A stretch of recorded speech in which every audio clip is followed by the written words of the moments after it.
Kaixo,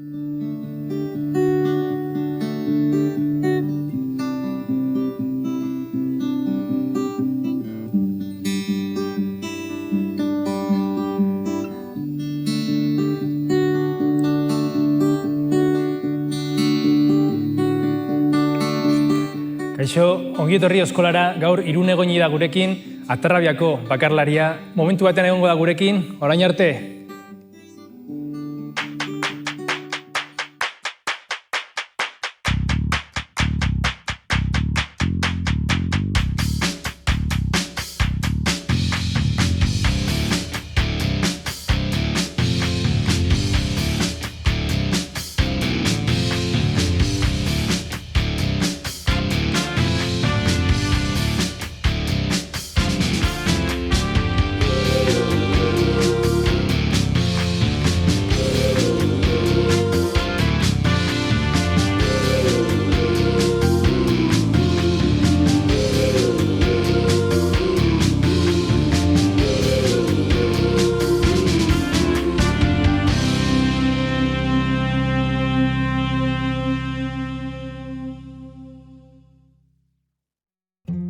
Gitarra baten atzean aurkeztu ohi da Irun egoini.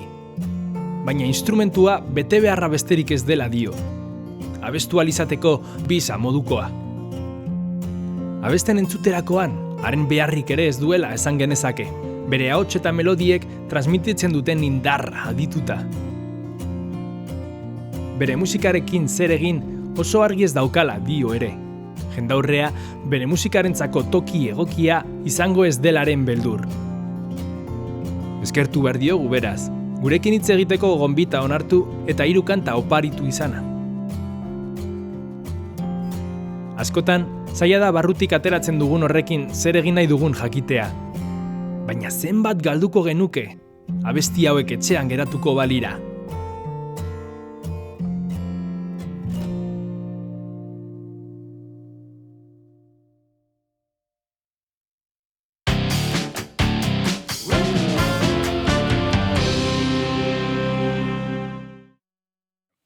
Kaixo Irune, ongi etorri eskolara. Mila esker. Eskerrik asko, etortzeagatik. Bueno, bakarlaria zea, zertaz abesten duzu ba?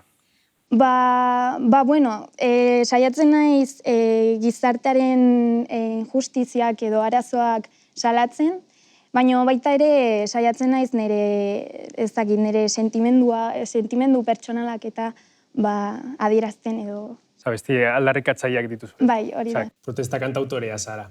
Protesta kantak egiten dituzu. Bai, esan daiteke, bai.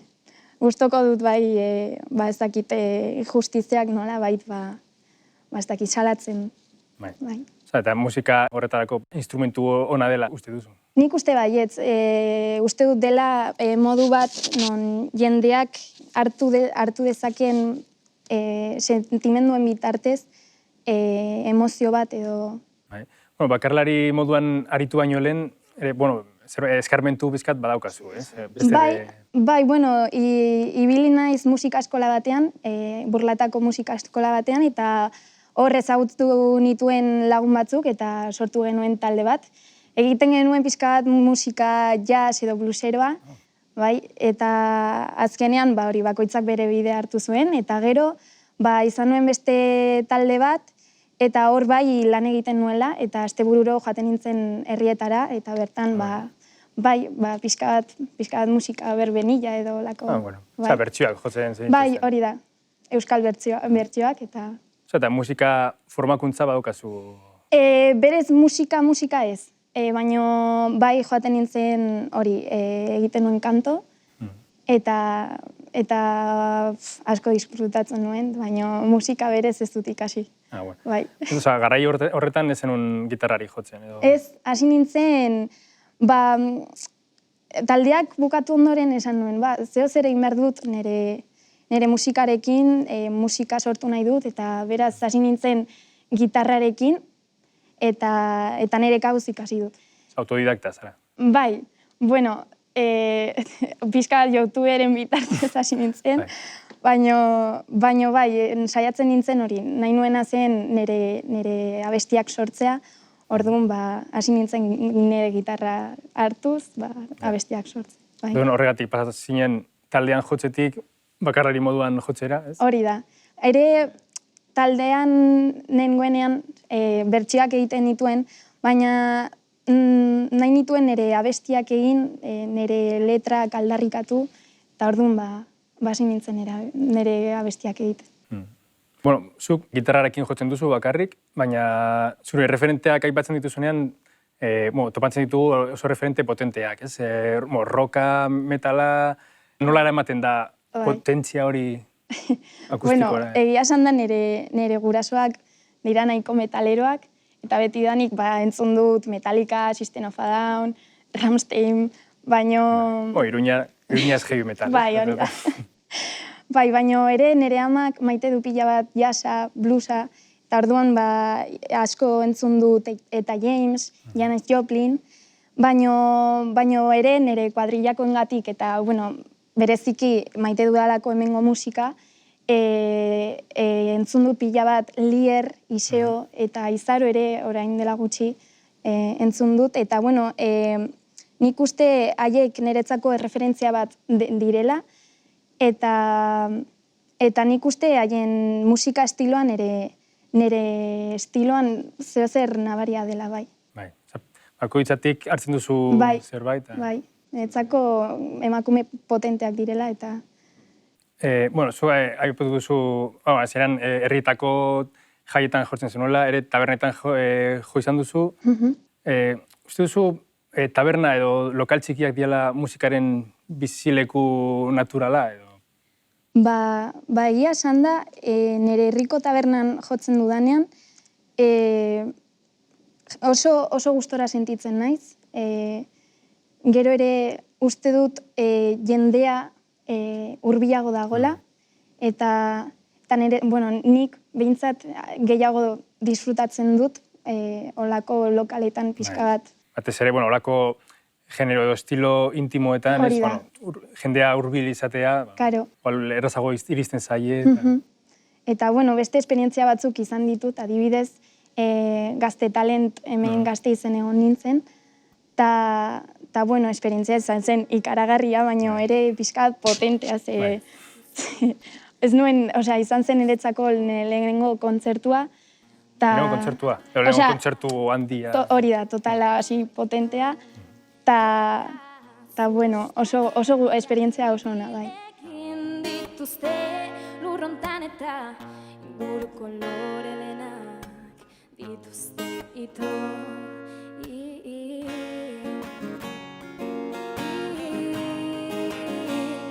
Gainera, sari bat irabazi zenuen.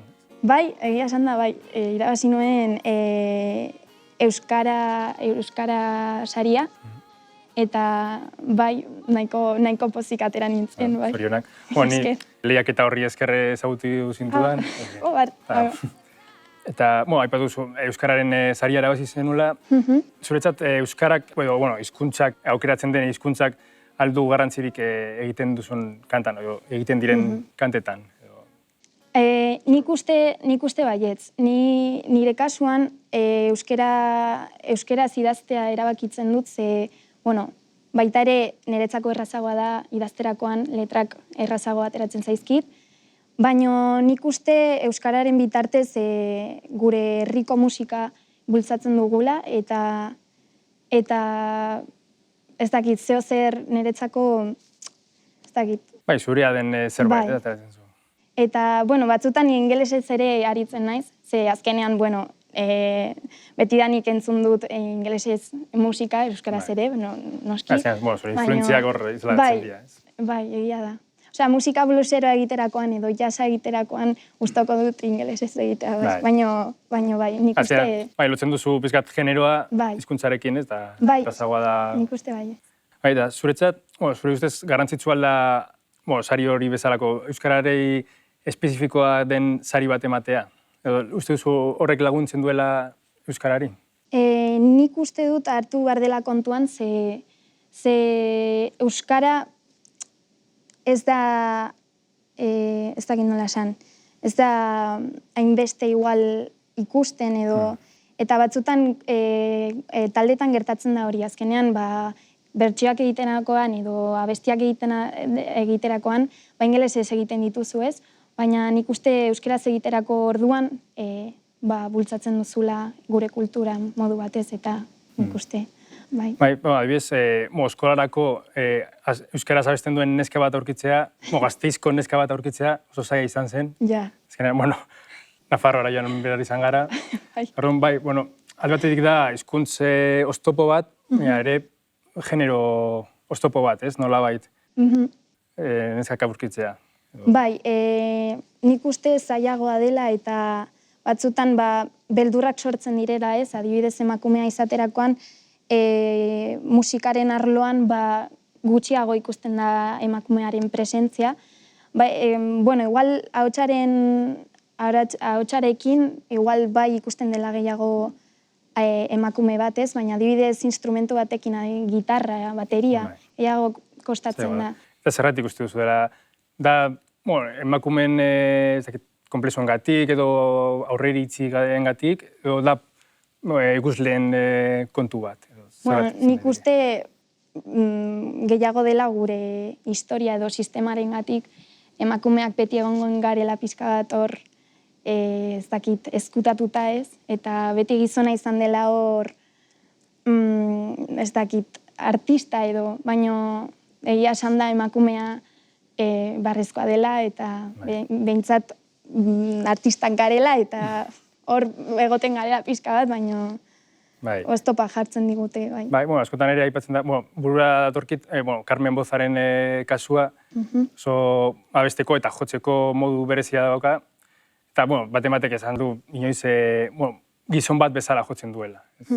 Horako komentarioak, beti uste da, igual emakumea pertsona lasaia edo sentsiblea dela ez, baina ikusten baduzu historian zehar, adibidez eta James, Janis Joplin bere ahotsak oso potenteak dira. Nik uste dela estereotipo hori ez. Askotan lotzen da ez, ahots leuna, lasaia eta... Adibidez Lier taldea, hor Liber neska potente bat da eta, batzutan adieraz dezake bere ahotsa leuna edo, baino gero badu ahots importante eta... Eta oska egin hor, lutze eta gogor, arangin mardulean zaino moztu arte, ormanak ireki arte, ezbalak lehertu arte, zure hitza, bizitza hitza, hitzanian.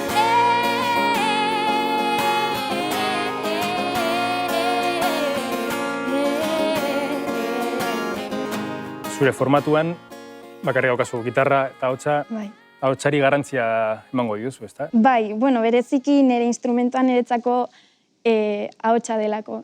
Gitarra baino ere. Azkenean gitarra gustoko dut, baina izan da pixka bat nire ahotsa akonpainatzeko helburuarekin, ez? Azkenean, gitarra maite dut eta gustatuko litzaidake oso ondo jotzea, baina... Emakumen gaira bueltatuz, hori, zure kantetan ere agertzen den gai bat da, ez? Kantaren bat daukazu genero indarkeriari buruz? Nire kantetako batean saiatzen naiz, genero indarkeria jasan duen emakume baten azalean jartzen, eta azkenean nik uste asko gertatzen dela bakarrik sentitzen direla, ez? Baina azkenean guztiok edo elkartuta gaudela, eta azkenean dela guztion borroka bat, eta pixka bat hori berari laguntza edo ez dakit apoioa eskatzeko moduko. Eta zelan egiten da, azal horretan sartzeko bidea, nola egiten duzu hor? Ez dakit, nik uste momentuan ateratzen zaidan gauza bat dela, ez dut bilatzen, gerta daiteke igual nire bizitzako momentu batean benetan hor sentimendu bat daukana eta idazten jartzen naiz eta adierazten saiatzen naiz, modu batean edo bestean. Lehen komentatu dizut, Gazte Talent lehiaketari esker zautu zintu dela, eta ere, zurekin harremanetan jartzea, pilo bat goztu ez zaude Facebookeen, ez daukazu webgunerik, ematen du gizartetik izkutatzen ari zarela, edo... Ez, eske Momentuz, ez naiz ezagutzen, oraindikan ez dakit ze estilo jorratu nahi dudan, eta pixka bat gauzak argi eduki nahi ditut zeo zer internetera igo baino lehen, ze azkenean momentuz disfrutatzen dudan tokitan edo, da nire, bueno, lokal txikietan eta, bai, ez dakit, momentuz nire helburua ez da urrun joatea edo. Ze bilatzen duzu musikaren bitartez? Pues, bilatzen dut jendeak disfrutatzea, baina ere bilatzen dut nitaz disfrutatzea. Modu batean, azkenean zuk disfrutatzen duzu ez. Eta zuretzako jotzen duzu, eta idazten duzu, batez ere. Bai, baina, bueno, azkenean nire kuadriakoen familiak ere laguntzen dute pila bat, eta ez dakit disfrutatzen dut. Ez dakit disfrutatzen dutela, eta... Eta zure kontzertuetan. Bai, hori da. Bueno, pizkate, imaginatzen dut zure erantzuna, baina posible alda online baliabidei jaramonik egin gabe musikan bide egitea? Bueno, ni modu batean edo bestean horrela egin dut nire ibilbidea. Orduan nik uste posiblea dela, baina gaur egun nik uste urrun heltzeko online edo interneta dela biderik azkarrena edo azkenean jendeak ezagutzen zaitu eta nik uste dela arma potentea. Zeintzuk dien zure helburuak, ez? Bai, hori da. Zure helburuak argi badituzu eta zuk nahi duzuna da jendeak zu ezagutzea, bai, nik uste internet dela modurik egokiena, bai. Vale. Eskerrik asko Irune. Ni esker Urko. Elkarrizketa interesgarria izan dugu. Eta orain, bueno, pizkate hau txukunduko dugu eta pizkate gitarra joko dugu. Vale, ni esker Urko. Eskerrik asko. Bueno, momentu batean bueltatuko gara, orain arte.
Libre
beldurra eta gauero entzuten du oiua eta gauero sentitzen du pozoia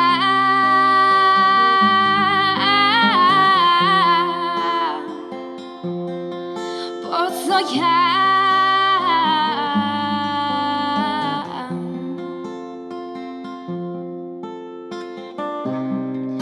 amaiera ez duen helmuga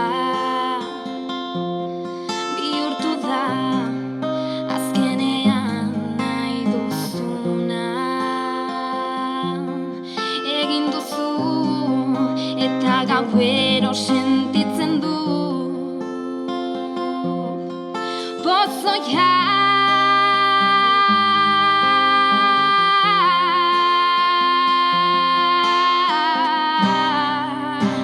da enatzazu eskutik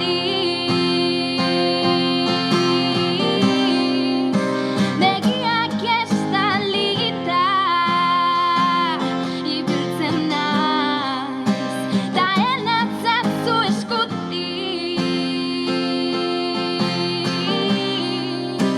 da enatzazu